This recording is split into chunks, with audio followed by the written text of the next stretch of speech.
All right, let's get into it. Buried deep inside the New Testament, there's a mystery that's almost 2,000 years old. It's this incredible case of, theological espionage, a real battle for the soul of an apostle. And right at the heart of it all is this cryptic warning that seems to point a finger at one of the most controversial figures in all of early Christian history. So today, we're opening up the case file. Okay, so here it is. This is our central clue, and it comes from a letter written in the name of the Apostle Paul. It's a direct order to a young church leader named Timothy. He's being told to steer clear of contradictions and something falsely called knowledge. Now, at first glance, that might sound kind of vague, right? But for historians, these are like super specific breadcrumbs leading us down a very interesting trail. So the big question is, who exactly were these opponents? The ones spreading this so-called false knowledge. Who was the author trying to shut down? To figure that out, we've got to hop in our time machine, travel to the 2nd century, and meet our prime suspect. So meet Marcion of Sinope. And listen, this guy was no small-time player. He was a hugely influential and powerful leader, and his ideas sent absolute shockwaves through the early church. In fact, he pretty much forced them to figure out what it was they actually believed. Marcion was not your average theologian. He was a rich shipowner who sailed into Rome with this totally radical message. He said that the angry, law-giving God of the Old Testament was actually an inferior creator God and was a completely separate being from the loving, good Father that Jesus talked about. He was so all in on this idea that he created his very own Bible, which was basically a hand-picked collection of Paul's letters and his own version of the Gospel of Luke. The core of his whole system was this idea of dualism. But for Marcion, it wasn't just, a simple battle between good and evil. It was God versus God. On one side, you had the God of Israel, who created the physical world, a world Marcion saw as seriously flawed. And on the other side, you had this superior, previously unknown God of pure love and mercy, who sent Jesus to save us from that other creator God. Now, this whole two gods idea had some major real-world consequences. To basically give the middle finger to the creator God in his physical world, Marcion's followers lived this super strict lifestyle. It's called asceticism. They rejected marriage because why would you want to create more physical bodies for the lesser god's world? And they wouldn't eat meat.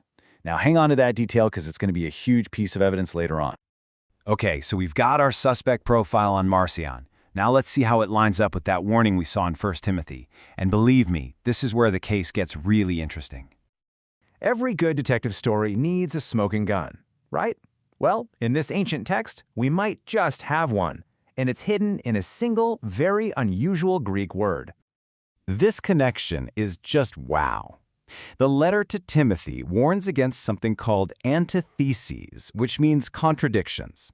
And it just so happens that the title of Marcion's most famous book, his masterpiece, was The Antitheses. I mean, what are the odds of that being a coincidence? They're practically zero. This is the kind of direct hit that makes scholars literally sit up and pay attention.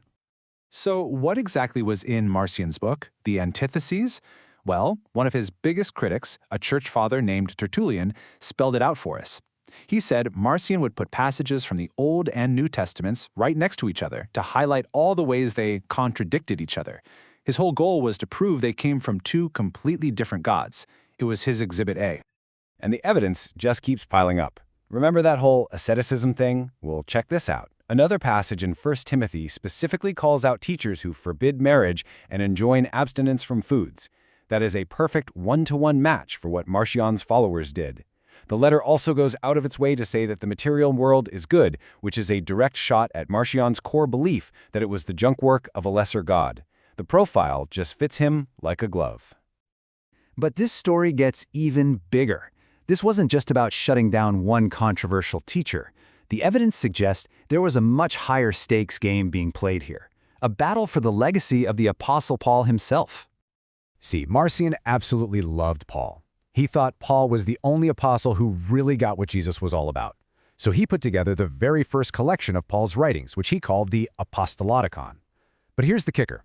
The 3 letters that seemed to be targeting him, 1st and 2nd Timothy and Titus, were mysteriously missing from his collection. And that was no accident. This has led scholars to a pretty explosive theory, that these letters, the so-called pastoral epistles, were actually written in response to Marcion. The goal was to basically wrestle Paul's authority back from him, to create a more organized, tamed Paul that fit with the structure of the mainstream church. It was a strategic move to counter Marcion's wild, radical version of the apostle. So the evidence seems pretty airtight, doesn't it? We have a linguistic smoking gun, a perfect theological profile, and a clear motive. But, like any good mystery, there's one last twist in the tale. Yeah, just when we think we have the case all wrapped up, a piece of counter-evidence pops up that throws a massive wrench in the works and really complicates our nice, neat little conclusion.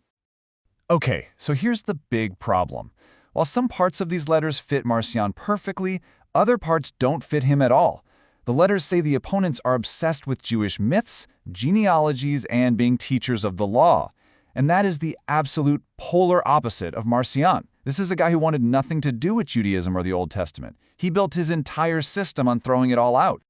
So because of this huge discrepancy, a lot of scholars now think the original person in the crosshairs wasn't Marcion at all. It was probably a totally different group, most likely some kind of hybrid movement that mixed early Gnostic ideas with Jewish legal traditions. So, what's the final verdict in our biblical whodunit? Well, it's a bit messy. Marcion probably wasn't the guy the author was originally aiming for. But in a way, that almost doesn't matter. The parallels were just too strong, and Marcion's movement was too big to ignore. So these letters became the Proto-Orthodox Church's weapon of choice. They were the perfect tool to fight back, to rescue Paul from the so-called heretics, and to set the course for what would become mainstream Christianity. And that really leaves us with a fascinating question to chew on. This ancient fight over who owned Paul's legacy literally shaped the Bible we hold in our hands today. It just makes you wonder, what would Christianity even look like if Marcion had won? What if his version of a wild, untamed Paul, completely cut off from his Jewish roots, had become the one everyone followed? It's a heck of a question, and it's a great reminder that history is never quite as set in stone as we think.